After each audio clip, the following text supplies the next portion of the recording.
I also was not good enough to go pro, and I knew that. I just really enjoyed the culture. I'm a creature of the internet. I didn't go to college. Google was my college. And I think what kind of drove that desire to figure things out was my personal life circumstances. I didn't have the money to go to some big college or have any major financial family support. So it was very good timing for me, the emergence of the internet and internet advertising.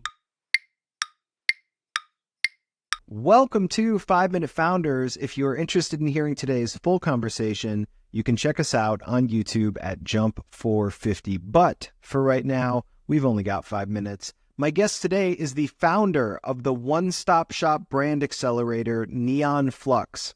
Adam Wellington, let's jump right in. What is a one-stop shop brand accelerator? What does Neon Flux solve for? So essentially, we staff everything it takes to drive a business to a liquidity event on our payroll, and then bring that to brands, partners, and self-incubate projects and brands, leveraging that resource and drive performance for those brands from a wide variety of things that typically businesses that are sub $100 million in revenue just can't afford to do, but you need at this point. You know, like having a data team, you can't really afford to do it as a small business, but you kind of need it to make great decisions.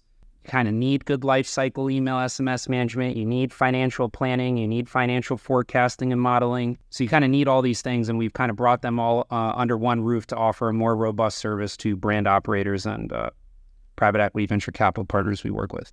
Just sort of thinking about Neon Flux, you describe it as the one-stop shop brand accelerator. I'm curious, how do you choose brands that you want to bring on as partners? I mean, it's as much as us choosing the brands as the brands choosing us. There's parameters that make them a right fit for us. Various stages of business that these brands kind of go through. There's long checklists. We have a diligence process we go through. It's about 40 different questions. We audit, turnaround time on inventory, cost of good margin to MSRP pricing. Like, is this something that can be sold online?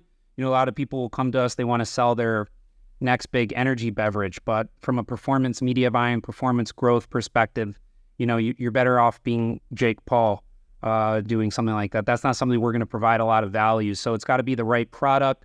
It's got to be national or international. It's got to be scalable. They've got to have the capital to be able to execute on it. Although we do subsidize millions of dollars of the overhead, you still can't make something out of nothing for free.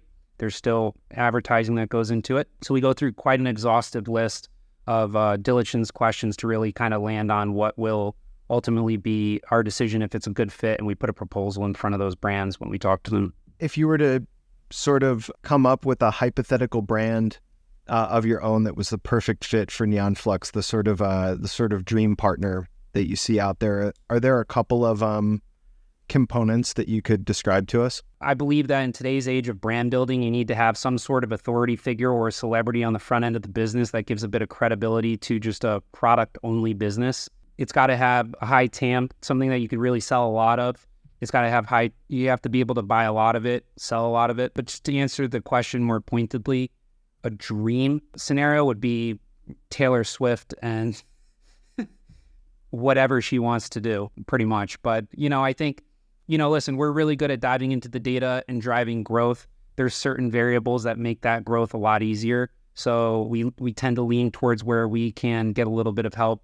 I'd also say any brand that is like heavily in retail but doesn't execute digital well, we make for great partnerships because, that's a whole team in business that runs retail. And just like that with retail, there's a whole team that goes into e-com and site management and offer development and A/B testing, multivariate price point testing. Probably those two key. So one very famous person with a really good product and something that might be able to go into retail. Our biggest case studies to date are ones that are, in Ulta and Target, but also sold heavily online and on Amazon. And that trifecta is what has allowed us to really accelerate businesses very fast, because customers these days, they want to choose where to buy. Even though you have a website, 1/3 of those people are die-hard Amazon buyers. I'm one of those people, even though I market websites. And some of them are die-hard retail buyers. They want to go on their Target weekly run, and they might have seen the ad, they might have checked the site out, they might love it,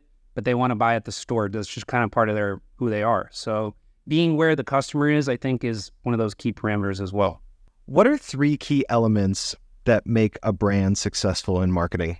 Well, listen, I think number 1 is great product. I say this to every brand we talk to. They say, well, how confident are you in making this a success? I say I'm extremely confident in my ability to sell the product. What I can't guarantee is that they will buy it again. Because if it's not a good product, it's not a good product. No matter how good I am at convincing them to try it once. For us, what makes it successful for us is scalability. For us includes gross margin and perceived value. So perceived value is what makes a brand. So I think that's one. And then I would say third for us, I would say is turnaround time on inventory. A lot of people will find a cool product, but it's very hard to get it in quickly. So you kind of kill yourself through success.